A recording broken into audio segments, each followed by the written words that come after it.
ഇനി കോഴിക്കോടേക്കാണ്. ദീപക് തർമ്മടം തത്സമയം ചേരുന്നു. വടക്കൻ കേരളത്തിൽ എന്താണ് വിശേഷങ്ങളെന്നറിയാൻ. Deepak, good morning. യഥാർത്ഥത്തിൽ ഇത്രയധികം പോളിംഗ് ശതമാനം ഉയർന്നപ്പോൾ എന്തായാലും മുന്നണികൾക്കൊക്കെ ആശങ്കയായിട്ടുണ്ടെന്ന് ഞാൻ മനസ്സിലാക്കുന്നു. വിവരങ്ങൾ എന്തൊക്കെയാണ്?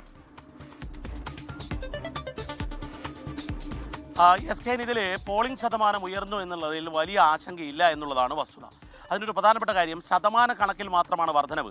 പോൾ ചെയ്യുന്ന വോട്ടുകളുടെ എണ്ണത്തിൽ വലിയ വർധനവ് ഉണ്ടായിട്ടില്ല. അതിൻ്റെ ഒരു പ്രധാനപ്പെട്ട കാര്യം, ഈ എല്ലാ ജില്ലകളും എടുത്ത് പരിശോധിച്ചാൽ നമ്മൾ കോഴിക്കോട് ജില്ലയിൽ മാത്രം 2 ലക്ഷത്തോളം വോട്ടുകളാണ് SIR പ്രക്രിയയിലൂടെ മാറ്റപ്പെട്ടത് അല്ലെങ്കിൽ പുറത്താക്കപ്പെട്ടത്.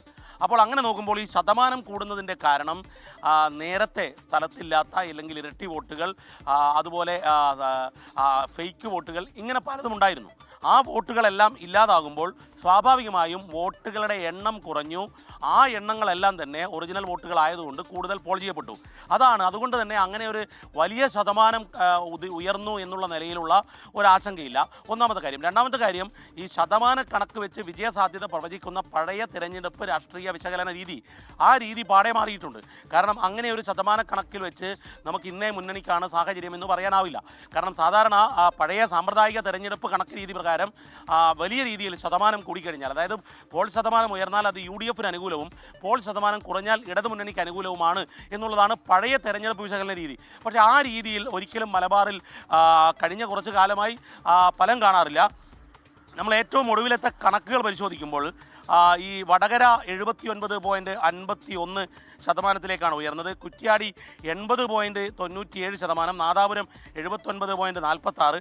അതായത് ഈ രീതിയിലുള്ള ഉയർച്ചയാണ്. കൊടുവള്ളിയിൽ 80.98%, തിരുവമ്പാടിയിൽ 80.35%. ഇതിലൊരു പ്രധാനപ്പെട്ട കാര്യം, തിരഞ്ഞെടുപ്പ് കമ്മീഷൻ്റെ പ്രചരണം നിർണായകമാണ്. മലബാറിലാണെങ്കിൽ ഈ പോരാട്ടം വളരെ ശക്തമായിരുന്നു. കാരണം ഈവൻ BJPക്ക് പോലും അവർക്ക് പരമാവധി വോട്ട് പെട്ടിയിലാക്കണം, അതായത് വലിയ വിജയസാധ്യതയില്ലാത്ത മണ്ഡലങ്ങളിൽ പോലും ഏറ്റവും കൂടുതൽ ശക്തി പ്രകടനം നടത്തണമെന്ന് NDA പോലും ചിന്തിച്ചു. മറ്റൊന്ന്, UDF-നെയും LDF-നെയും സംബന്ധിച്ചിടത്തോളം, ഒന്ന് LDF-ന് ഭരണ തുടർച്ച ഉറപ്പിക്കണമെങ്കിൽ മലബാറിലെ എല്ലാ സീറ്റുകളും നിലനിർത്തണം, കൂടുതൽ സീറ്റ് പിടിക്കണം.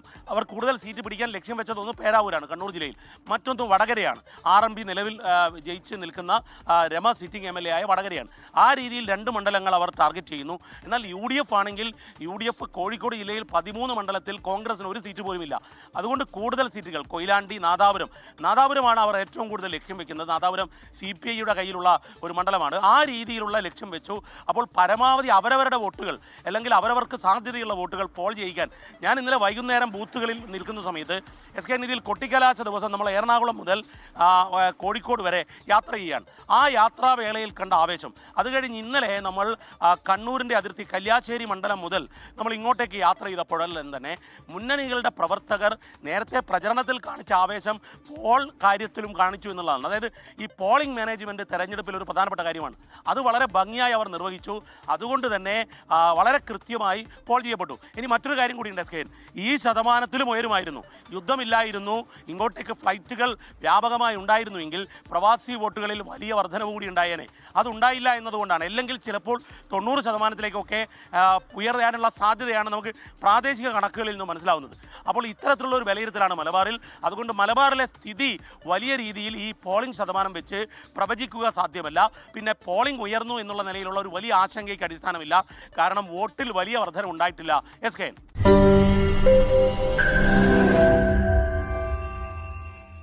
ലോകത്തെവിടെയായാലും ഏത് സമയത്തും 24 വാർത്തകളും ഓഗ്മെന്റഡ് റിയാലിറ്റി പാക്കേജുകളും എക്സ്പ്ലെയിനറുകളും വിശദമായി കാണാൻ ഞങ്ങളുടെ YouTube ചാനൽ നിങ്ങൾക്ക് സബ്സ്ക്രൈബ് ചെയ്യാം.